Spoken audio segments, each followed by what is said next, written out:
Look, I know everyone and their mom is moving to Tampa, and Tampa is booming, but let's just be real. Living in Miami is just much better than living in Tampa. Now, don't get me wrong, Tampa is an amazing city and is going to be an amazing city with all the developments going on. However, as of right now, it's still not on the same level as that of Miami. Miami's in a class of its own, especially when it comes to living in Florida in general. I mean, Miami's kind of the cream of the crop.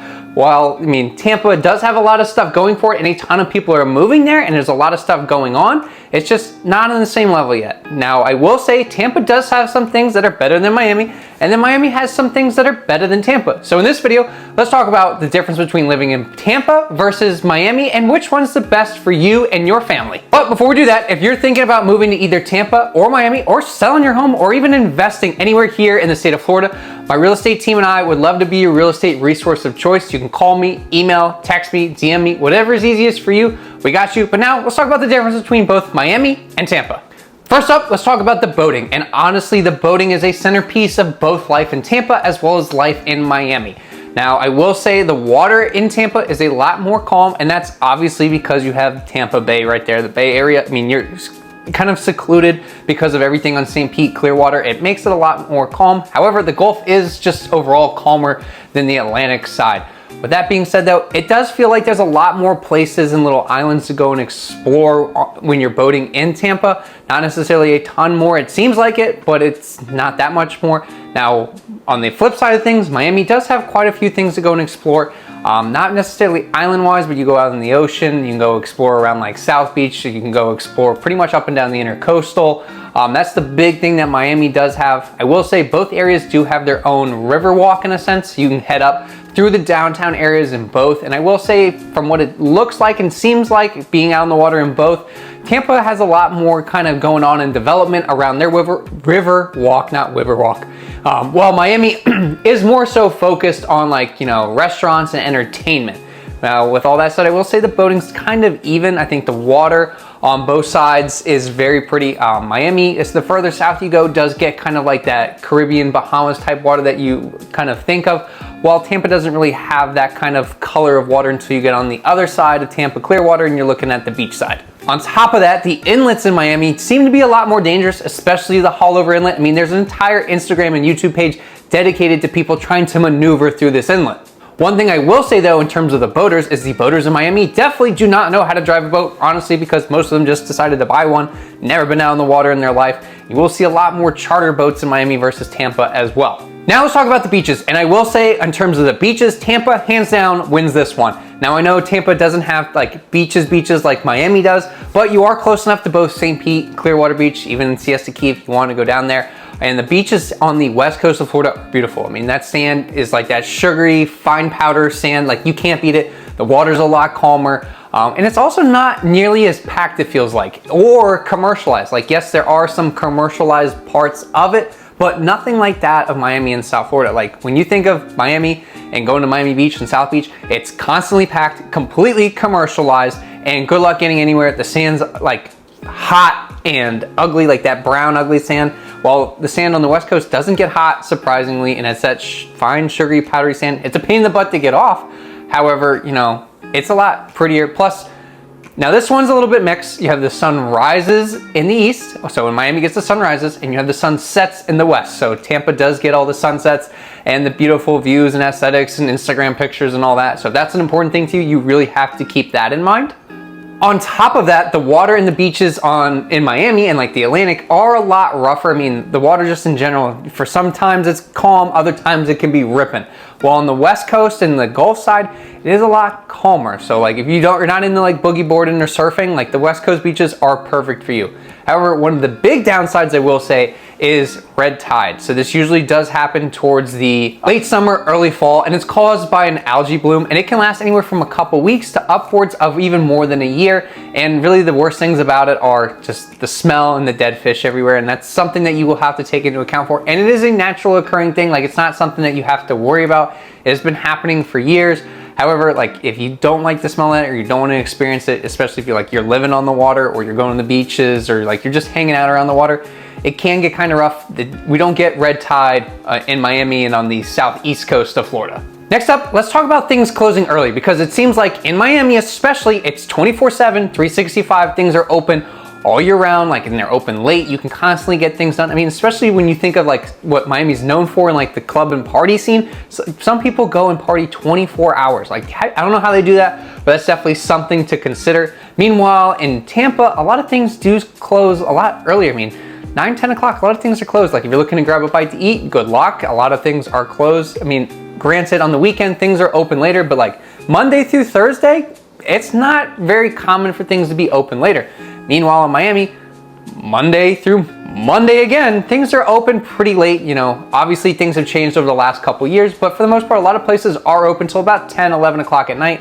So if you're looking to grab a bite to eat, do some shopping, well, maybe not shopping, but like get some groceries, grab some things here and there, you will have a lot more options, even if you work late. That's another thing I think about. So like, let's say you get off of work at like 8 o'clock at night and you're trying to go grab a bite to eat, you will only have a few options in Tampa. I mean, granted, things are still open till 9, 10 o'clock.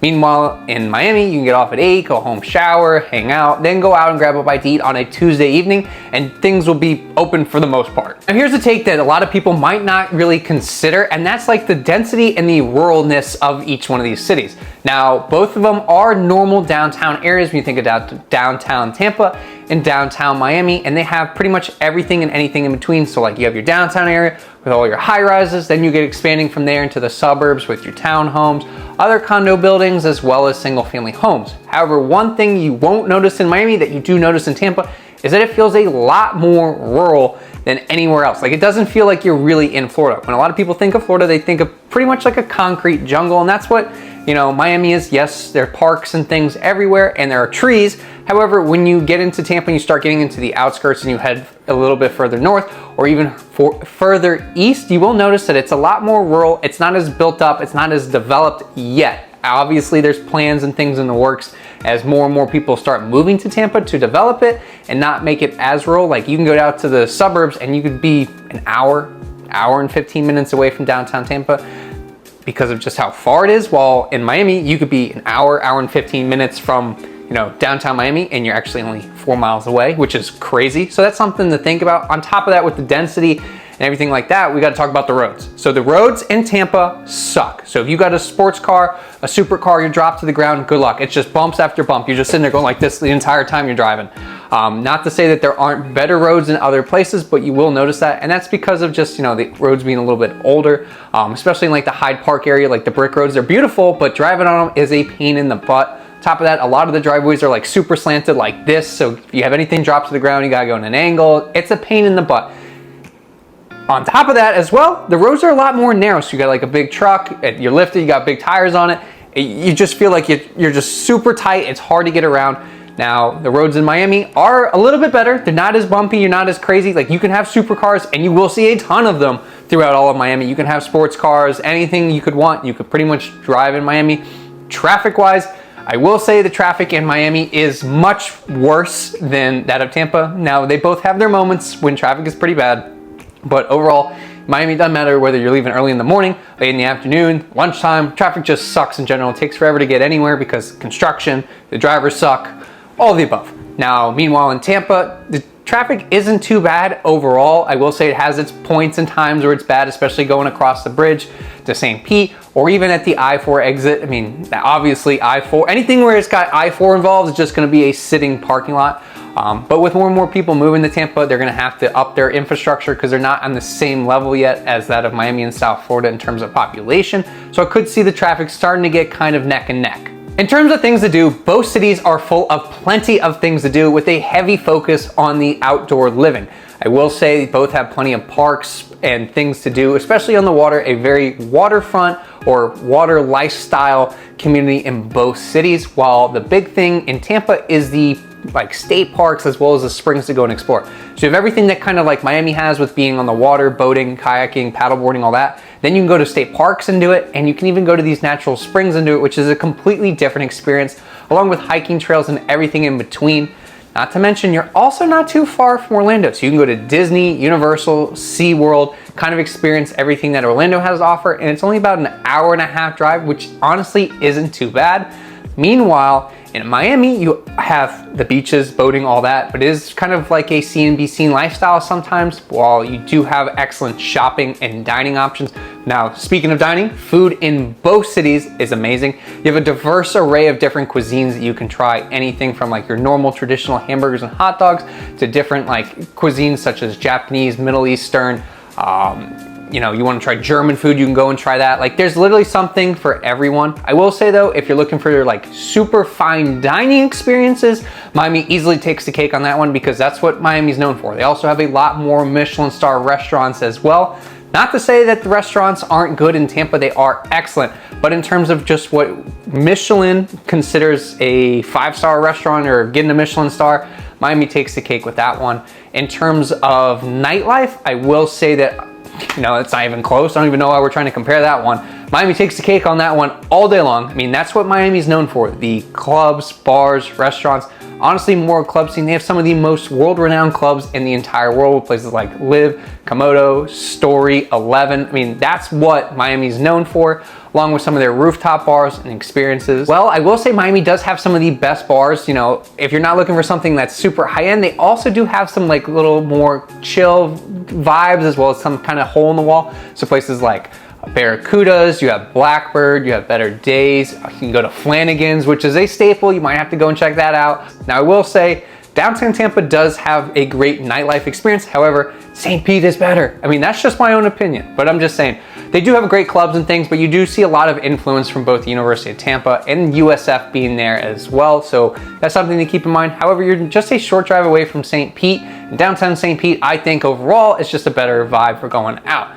Now, if we're talking about different cities and places to go out, when you have Tampa, you have downtown Tampa. You're not too far from St. Pete. You're not too far from Clearwater, Sarasota, Bradenton, Siesta Key, and even Orlando to go and explore.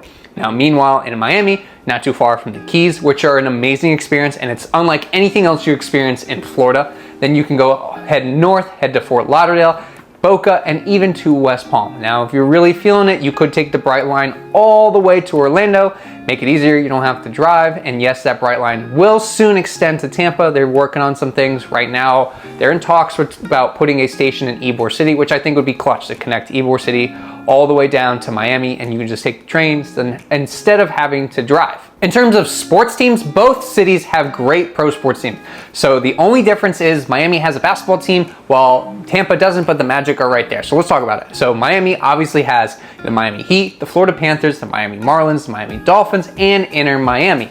While in Tampa, they have the Tampa Bay Lightning, the Tampa Bay Rays, as well as the Tampa Bay Bucks. So if you're a sports fan, and then obviously the Orlando Magic are only about an hour and a half away. So if you're a sports fan, both cities are excellent options. And obviously both have excellent golf as well. I mean, we live in Florida. Golf is a huge aspect of life as well, almost as much as being out on the water. I mean, there's whole communities that are built around just the golf and golf life in general. So in Miami, there's about 30 courses within about a 15-mile radius, while in Tampa, there's about 9 courses within a, city limit radius. Now, when it comes to the real estate, this is probably why you see so many people moving to Tampa people moving to Miami. Now, granted, a ton of people are still moving to Miami, but it seems like everyone you talk to is moving to Tampa.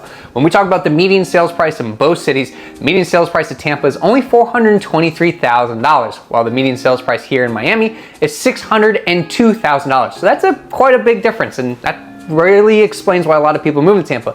It is still relatively affordable. Not saying that Miami's not affordable, but price point wise, about a $200,000 difference does make a big difference, especially in the size of the home that you're gonna get. While speaking about the size of the home, I will say most of the homes in Miami, unless you're going over $1 million, are a little bit smaller. You're probably looking at about 1,000 square feet to maybe 1,800 square feet. While on that $400,000 median sales price in Tampa, you're getting about the same size home, if not bigger. Now, when we talk about new construction and what's coming to both areas, I will say there are a couple new construction single family home options in Miami. However, obviously, most of them are just one-offs. They're not big communities built by like Pulte and Lennar and things like that. Even though Lennar is based here in Miami, they're building more townhome communities further south in like the Florida City, Homestead area, which is still Miami, but for the sake of this video, we're not going to consider it Miami.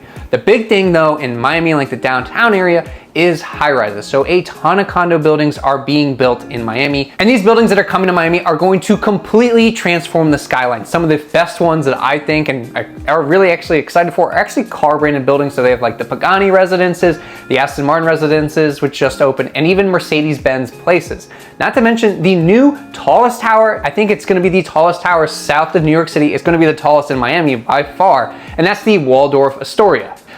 Through everywhere from pretty much the start of Miami-Dade County south all the way through Coral Gables and Coconut Grove. So whether you're looking for more of a luxury building, which is kind of the focus, or just, a place to, hang out, it's not super luxury, but it's also not a raggedy old building either. There are plenty of options in the works. Most of them though are going to be starting at over $1 million, and that's for 1-1s and up. Now, in terms of the Tampa new construction market, you can get a new construction townhome or single family home starting in the $250,000 price range. $250,000 for a brand new home. You can't beat that anywhere. And if you want a list of all these brand new homes, let me know in the comments down below and I'd be happy to share it with you. On top of that, you have numerous brand new communities with townhomes and single family homes, and they're offering great incentives on a lot of these homes as well. So they're giving you great fixed interest rates, sometimes as low as the high 4s, so like 4.8, 4.9%, or they're giving you covering all your closing costs and or even just taking money off the purchase price as well. So if you're looking for a brand new home or just looking for a home in general in Tampa, you have to consider looking at brand new construction. The deals that they're offering make almost no sense to not look at them. So let me know in the comments, what do you think is a better place to live? Would you rather live in Miami or would you rather live in Tampa? So let me know in the comments. And if you're looking to buy, sell, or invest anywhere in both Miami, Tampa, or even actually anywhere in the state of Florida in general, my team and I would love to be your real estate resource of choice. You can call me, text me, email me, DM me, whatever is easiest for you. We got you guys.